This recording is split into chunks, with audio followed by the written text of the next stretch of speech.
India के graduate सब अपनी 9 to 5 से बोर हो जाते हैं तो बाहर निकलने के उनके पास 3 ऑप्शंस होते हैं। MBA, IAS या फिर स्टार्टअप।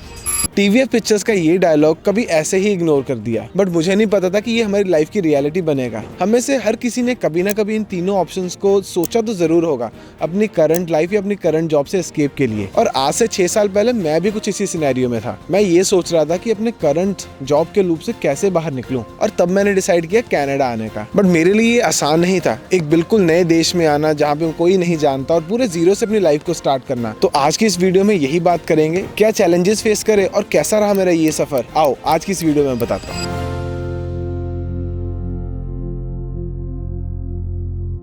तो यार मेरी इंडिया टू कनाडा की जर्नी स्टार्ट होती है मेरी इंडिया की एजुकेशन से। इंडिया से मैंने थापा यूनिवर्सिटी से अपनी bachelors in electronics and communication करी, और मेरे आसपास जितने भी लोग थे ऑलमोस्ट सबको क्लैरिटी थी कि उनको अपनी डिग्री के बाद क्या करना है। जिसको MBA करनी थी वो गेट की तैयारी कर रहा था, जिसको कोर कंपनी में प्लेसमेंट लेनी थी वो CG पे फोकस कर रहा था। बट मेरे को कुछ क्लैरिटी नहीं थी और मैं बिल्कुल लॉस था। तो मैंने उस वक्त जो सब कर रहे थे वही किया, कोडिंग की तैयारी करके एक सॉफ्टवेयर कंपनी की प्लेसमेंट की तैयारी शुरू कर दी। और तैयारी करते करते लास्ट ईयर आ गया और मेरी जॉब लगी नगैरो सॉफ्टवेयर में, जो कि गुड़गांव बेस्ड IT कंपनी है। ये कंपनी भी अच्छी थी और मेरे को पैकेज भी डिसेंट मिला। बट अभी मेरे को ये बिल्कुल क्लैरिटी नहीं थी कि मेरे को एक्चुअल में करना क्या है लाइफ में। ना तो सेटिस्फैक्शन थी, और इवन जो मेरी कंपनी में परफॉर्मेंस थी वो भी बहुत एवरेज थी। कहीं ना कहीं बैक ऑफ द माइंड ये था कि यार मेरे को इस जगह से एस्केप करना है। और तब मेरे पास सिर्फ एक ही ऑप्शन था कि मैं कनाडा या फिर US में से कोई एक कंट्री चूज करूं और वहां हायर एजुकेशन के लिए जाऊं। इतने में क्या हुआ कि मेरी सिस्टर का कनाडा आने का प्लान बन गया, और मेरी फैमिली ने मेरे को सजेस्ट करना शुरू कर दिया कि मेरे को भी कनाडा का प्लान कर लेना चाहिए। और यहाँ से स्टार्ट हुई मेरी इंडिया टू कनाडा की जर्नी।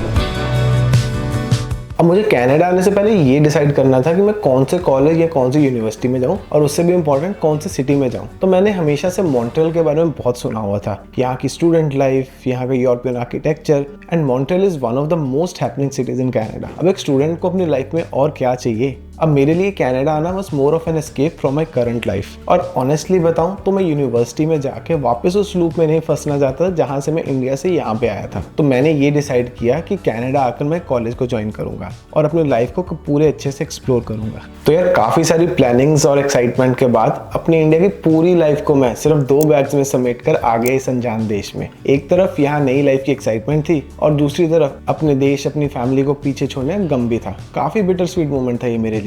और आपको ऑनेस्टली बताऊं तो स्टार्टिंग में तो काफी होम सिकनेस फील हुआ, काफी लोनलेस भी फील होती थी, क्योंकि यहाँ पर मेरे को सब कुछ खुद मैनेज करना पड़ता था। अब जब मैं इंडिया में गुड़गांव में जॉब कर रहा था, वहाँ पे एक फैक्टर था कि अगर लाइफ में कुछ ना भी ठीक हुआ तो बैक ऑफ द माइंड ये था कि यार सब कुछ पैक करके बस एक बस की टिकट करवाऊंगा और वापस घर पहुंच जाऊंगा। बट यहाँ पे वो ऑप्शन नहीं था। यहाँ पे कोई सेफ्टी नेट नहीं थी, क्योंकि पेरेंट्स ने अपना सब कुछ इन्वेस्ट करके हर इंटरनेशनल स्टूडेंट को यहाँ इतनी दूर भेजा होता है। तो एक वो प्रेशर भी होता है और एक एक्साइटमेंट भी होती है कि यार लाइफ में कुछ अच्छा करना है। तो इन सब के बीच में मेरे को ये रियलाइज हुआ कि एक इंटरनेशनल स्टूडेंट की लाइफ कितनी टफ है। और अगर आप एक इंटरनेशनल स्टूडेंट हो तो यार आपके लिए सिर्फ एक ही मैसेज है कि लगे रहो, कभी गिव अप मत करना, and everything will be worth it. एक पॉइंट ऑफ टाइम पे आप रियलाइज करो कि यार ये सारे चैलेंजेस तो बड़े छोटे हैं, बट जो रियल चैलेंज होता है वो होता है एक अच्छे करियर को सिक्योर करना। यहाँ कनाडा में मैंने ऑनेस्टली हर तरह की जॉब को ट्राई करा, चाहे वो कॉल सेंटर की जॉब हो, चाहे रेस्टोरेंट, चाहे डिलीवरी ड्राइवर, और भी बहुत सारी मैंने जॉब्स करी। एंड ऑनेस्टली इस फेज ऑफ लाइफ ने मेरे को बहुत ही ज्यादा हम्बल कर दिया, और तब मेरे को रियलाइज हुआ कि यार एक्चुअल में लाइफ क्या होती है।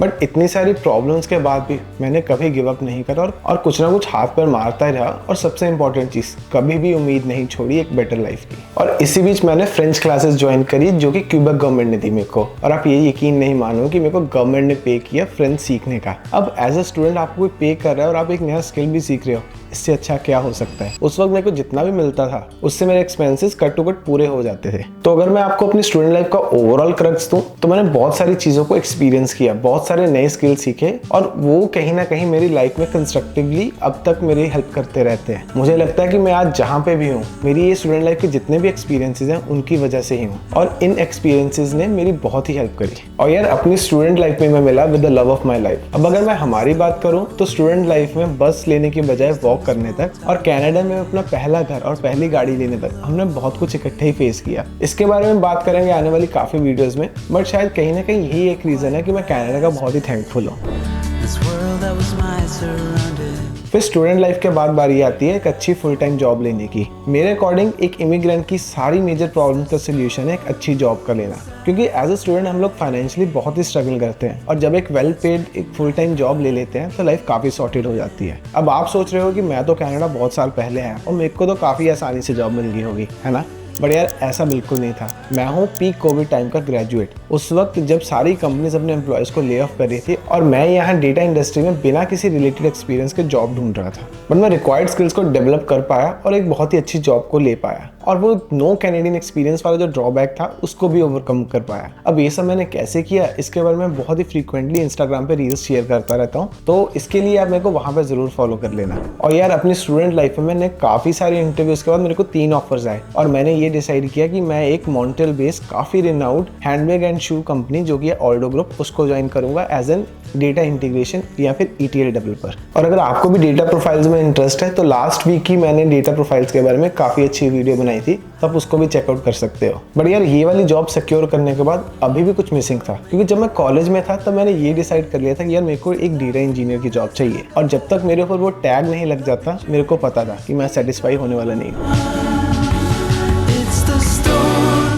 तो यार क्योंकि मेरी जॉब रिमोट थी तो तब मैंने ये डिसाइड किया कि मैं हैलिफैक्स अपने सिस्टर के पास मूव कर जाऊंगा और यहीं से शुरू हुआ the second phase of my life. अब यार अगर मैं इस चैप्टर की बात करूं तो मैंने पर्सनली और प्रोफेशनली काफ़ी ग्रो किया, क्योंकि 1 मेरे को बहुत सारे अच्छे प्रोफेशनल्स का नेटवर्क करने का मौका मिला एंड सेकेंडली मैंने इसी नेटवर्क को लेवरेज करके अपने यूट्यूब चैनल को, जो कि मेरा फर्स्ट यूट्यूब चैनल था, उसको काफ़ी अच्छे से ग्रो किया। तो इसी ड्यूरेशन में मैंने काफ़ी अच्छे स्किल्स को डेवलप किया और जब एक बंदा एक शेयरिंग वाली जोन से निकल के एक अपना अपार्टमेंट लेता है, अपनी लाइफ को थोड़ा एंजॉय करता है, थोड़ा फाइनेंशियली इंडिपेंडेंट होता है, तो मैंने उस चीज़ का भी टेस्ट देखा। तो वो चीज़ काफ़ी मेंटली पीसफुल होती है कि अब आपके पास अपनी स्पेस है और आप अपने गोल्स पे फोकस कर सकते हो। तो पर्सनली अगर मैं बात करूँ तो ये मेरा वो टाइम था जब मैंने अपनी लाइफ में बहुत ही तगड़ी ग्रोथ अचीव करी और इसी टाइम मैं काफ़ी सारे मेंटर्स से मिला जो ऑलरेडी डेटा प्रोफाइल्स में थे, तो उनकी गाइडेंस के अंदर मैंने जो भी नए स्किल्स को एक्वायर किया उसके बेसिस पे मैंने डेटा इंजीनियरिंग की जॉब्स के लिए अप्लाई करना शुरू कर दिया। एक के बाद एक रिजेक्शंस आई, काफ़ी डिमोटिवेट हो गया था मैं इस टाइम पीरियड में, बट मेरे को पता था कि मेरे को क्या चाहिए। मेरे को पता था कि मेरे में रिक्वायर्ड स्किल्स हैं और कभी ना कभी मेरे इंटरव्यूज क्लियर होने शुरू होंगे। और अगर आप भी इसी फेज में स्टक हो तो एक बात याद रखना कि जैसे अभी लूप में रिजेक्शंस आ रही हैं, अगर आप लगे रहे, अगर आप अपने स्किल्स को बिल्ड करते रहे तो एक ऐसा टाइम आएगा जब आपको लूप में ऑफर्स भी आएंगे। बस मेन चीज़ ये है कि जो चीज़ मैंने तब करी कि जब भी रिजेक्शंस आती थी उसको दिल पे लेने की बजाय आप ये सोचो कि आपको रिजेक्शन क्यों आई। आप कंपनी के HR के साथ फॉलो अप करो, वापस आओ, उन स्किल्स को सीखो और देन दोबारा नई जॉब्स के लिए अप्लाई करो। इन सारे चैलेंज के बाद फाइनली मेरी जॉब लगी in one of the top banks in Canada, जो कि मेरी करंट जॉब है। अब ये सारी मैं बातें आपके साथ क्यों शेयर कर रहा हूँ, क्योंकि ओवर द इयर्स मैंने एक चीज सीखी जो मैं आपके साथ शेयर करना चाहता हूँ, वो है keep on gathering new experiences and never stop learning. मेरी लाइफ भी काफी टफ थी, मैंने भी होम सिकनेस से लेकर अपनी जॉब ना मिलने वाली टेंशन सबको फेस किया, बट मेन चीज ये है कि मैंने ये कभी नहीं सोचा कि यार मेरे साथ ही ऐसा क्यों हो रहा है। मैंने खुद पे ये क्वेश्चन नहीं किया कि I am not good enough. बस यार एंड में बात सारी ये है कि अगर आप हाथ पैर मारते रहोगे और एक बहुत ही पॉजिटिव एटीट्यूड रखोगे तो लाइफ में जितनी भी चीजें खराब हैं वो अपने आप ठीक होनी शुरू हो जाएंगी। And yes, I never regret even a single thing about coming to Canada. अब यार स्टोरीज तो और भी बहुत सारी हैं, बट एक वीडियो में सब कुछ नहीं बता सकता, तो ऐसी ही स्टोरीज के लिए सब्सक्राइब कर लो और नीचे कमेंट सेक्शन में मेरे को जाकर जरूर बताना कि आपको वीडियो कैसी लगी। और अगर करंटली आप कोई स्ट्रगल फेस कर रहे हो तो नीचे कमेंट करना, हम मिलकर उसको सॉल्व करने की कोशिश करेंगे। और अगर आपकी कोई सक्सेस स्टोरी है वो भी जरूर शेयर करना, क्योंकि इससे और बहुत सारे लोगों को मोटिवेशन मिलेगी। हम मिलते हैं अगली वीडियो में। Thanks a lot for watching.